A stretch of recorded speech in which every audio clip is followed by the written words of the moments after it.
Detective John Smith arrived at the crime scene in the early hours of the morning.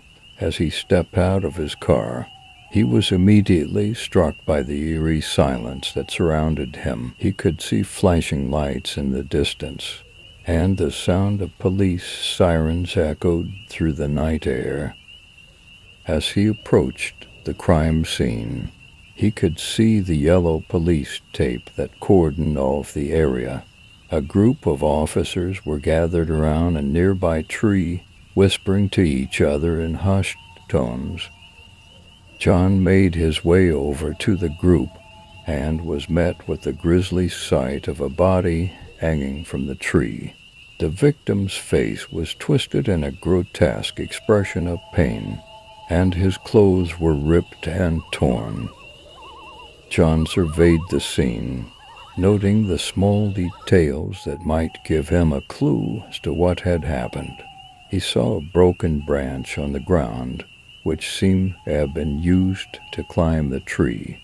There were footprints in the grass, and a discarded cigarette butt lay nearby. As he examined the body, John could see that the victim had been brutally beaten before being hung from the tree. He knew that this was going to be a difficult case to solve, but he was determined to bring the killer to justice. He took a deep breath and began to plan his investigation, ready to dive into the mysterious and dark world of murder. John spent the next few hours carefully combing through the crime scene, gathering evidence and interviewing witnesses. He took note of everything he saw, from the smallest detail to the largest clue. The footprints he had noticed earlier led him to a nearby house, where he spoke to the occupants and learned that a group of teenagers had been hanging out in the park earlier that night. They had heard a commotion, but had been too scared to investigate. John also discovered a discarded wallet near the tree. It belonged to the victim, and he quickly realized that robbery had not been the motive for the murder. As the sun began to rise, John made his way back to the police station, where he started to piece together the evidence he had collected. He created a timeline of events and began to form a theory about what had happened. The victim, he believed, had been in the park late at night when he was attacked and beaten by the killer. The killer had then hung the victim from the tree as a way of covering up the crime. But who was the killer? John knew he had to start by interviewing the potential suspects. He compiled a list of names and addresses and began to make his rounds, knocking on doors and asking questions. The investigation had only just begun, but John felt confident that he was on the right track. He was determined to bring the killer to justice, no matter how long it took. John spent the next few days following up on leads and gathering information about the potential suspects. He discovered that the victim, a man named Michael, had been involved in some shady dealings, including drug trafficking and gambling. John interviewed Michael's business associates and known enemies, and began to narrow down the list of suspects. He also learned that Michael had a gambling problem and owed money to several dangerous individuals. As John continued to investigate, he discovered a possible motive for the murder. It seemed that Michael had been involved in a dispute over money with one of his associates. The associate had threatened to harm Michael if he didn't pay up. Could this be the motive for the murder? John had to find out more. He continued to dig deeper, looking for any clues that might help him solve the case. As he interviewed more potential suspects, he began to notice a pattern. Many of them had a motive for wanting Michael dead. He realized that this was going to be a difficult case to solve, as there were so many potential suspects. John's frustration grew as he encountered dead ends and false leads. He knew that he had to keep digging, no matter how difficult the case became. He couldn't let the killer get away with murder.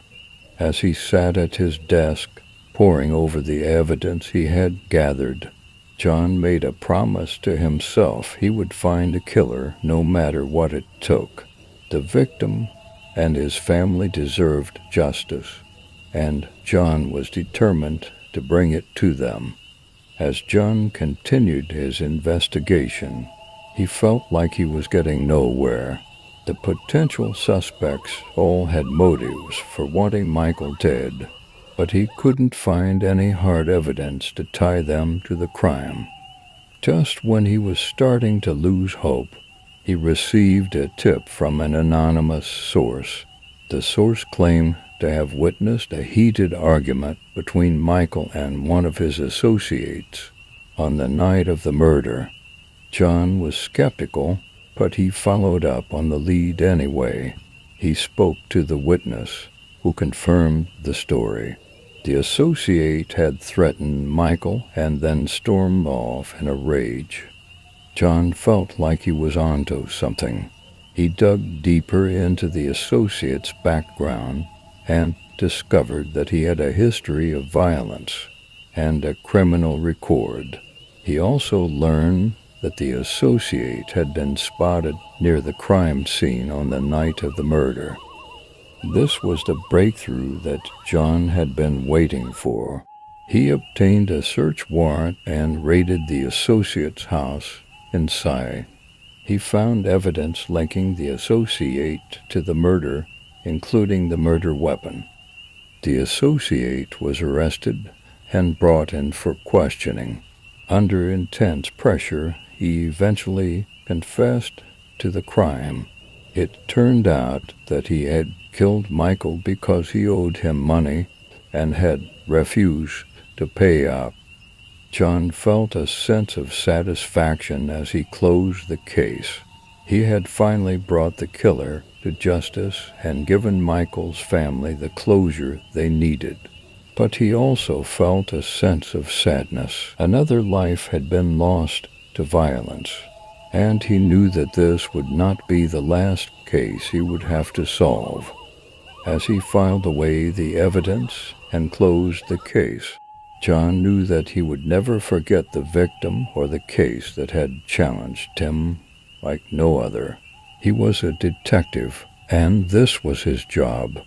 After solving the case and bringing the killer to justice, John took a few days off to unwind and reflect on everything that had happened.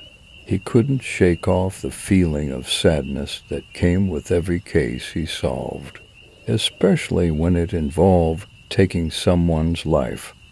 He spent his time off with his family, trying to forget about work and the darkness that came with it. However, he knew that he couldn't keep running away from his job, as he was needed to solve more cases and bring closure to more families. As the days passed, John slowly started to get back into his routine. He returned to the police station and began to work on new cases, using the lessons he had learned from the last one. One of the lessons he learned was the importance of following up on every lead, no matter how small or insignificant it seemed. He also realized the value of perseverance and determination. When it came to solving difficult cases, John knew that being a detective was not an easy job. It involved long hours, sleepless nights, and dealing with some of the worst people in society. However, he also knew that he had a responsibility to bring justice to those who had been wronged. As he sat at his desk, going through the paperwork for his latest case, John felt a sense of satisfaction. He knew that his work was important and that he was making a difference in people's lives. He also knew that he couldn't do it alone, and that he relied on the support of his colleagues and the community. As he looked out of the window, John realized that being a detective was more than just a job. It was a calling, and he was proud to be a part of it. John had just finished his latest case and was feeling a sense of satisfaction. He was ready for a break, but he knew that there was no time to rest. As a detective, there was always another case waiting for him. His phone rang, and he picked it up. It was his supervisor, informing him of a new case that had just come in. It was a missing persons case, and the family was desperate for answers. John sighed, knowing that he couldn't refuse the case. He asked for the details and made arrangements to meet with the family as soon as possible. When he arrived at the family's house, he was met with tears and desperation. The missing person was a young girl, and her parents were beside themselves with worry. They told John that she had disappeared a few days ago and that they hadn't heard from her since. John listened to their story and took notes. He asked them questions about their daughter, her habits, friends, and anything else that might help him in the investigation. He promised them that he would do everything in his power to find their daughter and bring her home safely. As he left the house, John felt a sense of determination. He knew that finding a missing person was one of the most challenging cases a detective could face, but he was up for the challenge. He returned to the station and began to work on the case. He reviewed the evidence, spoke to witnesses, and scoured the area for any clues. It was slow going, but he knew that he had to be patient and methodical if he was going to find the missing girl. Days turned into weeks, and the case seemed to be going nowhere. John was feeling the pressure, knowing that time was running out. However, he refused to give up. He kept pushing, working late nights and early mornings, determined to find the missing girl. Then, one day, he got a break. A witness had spotted the missing girl in a nearby town. John immediately rushed to the location and found the girl safe and sound.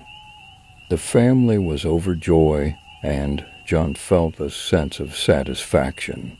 He had solved another case and brought closure to another family. As he left the family's house, he knew that there would be more cases to solve, but he was ready for them. He was a detective, and it was his duty to bring justice and closure to those who needed it. After the success of the missing persons case, John was feeling confident in his abilities as a detective. He returned to the station and dove headfirst into his work, eager to take on new challenges. As he was reviewing a new case, he noticed something strange. The details of the case seemed eerily familiar, as if he had seen them before. He searched through his notes and realized that it was the same case he had worked on years ago, a case that he had failed to solve. John felt a sense of frustration and disappointment wash over him. He couldn't believe that he had missed something so obvious. He wondered how many other cases he had missed over the years. He decided to take a fresh look at the case. Determined to solve it this time, he spoke to witnesses, reviewed the evidence, and followed up on leads that he had missed before. As he dug deeper, he uncovered a piece of evidence that had been overlooked in the original investigation. It was a small detail, but it was enough to lead him down a new path. John followed the new lead and found himself in a seedy part of town. He felt uneasy as he walked down the dark alleyways, but he knew that he had to keep going. He couldn't let his fear get in the way of solving the case. As he turned a corner, he saw something that made his blood run cold. It was the suspect from his original investigation, the one he had failed to catch. The suspect looked up and saw John, and immediately took off running. John chased after him, his heart pounding in his chest. He was determined to catch the suspect this time, no matter what it took. As he rounded another corner, he saw the suspect disappear into a building. He cautiously approached the building and entered, gun drawn. He searched the building, room by room, until he finally found the suspect cowering in a corner. John felt a sense of relief wash over him. As he arrested the suspect, he had finally solved the case, and this time he had caught the culprit. He couldn't help but wonder how many other cases he had missed over the years, but he knew that he would do everything in his power to make sure it never happened again. With the case finally solved and the suspect in custody, John felt a sense of closure. It was a bittersweet feeling, as he knew that he could never undo the mistakes of the past, but at least he had done everything he could to make things right. He returned to the station, feeling exhausted but satisfied. He filed his report and then headed home to get some much-needed rest. The next day, he was surprised to receive a phone call from the victim's family. They wanted to thank him personally for solving the case, and they invited him to come over for dinner. John was hesitant at first, but he eventually agreed. When he arrived at the family's house, he was greeted with warmth and gratitude. They hugged him tightly, thanking him for bringing closure to their family. As they sat down to dinner, John couldn't help but feel a sense of satisfaction. He had finally done something right, and it had made a difference in someone's life. Over dinner, the family told him stories about their loved one and shared memories of happier times.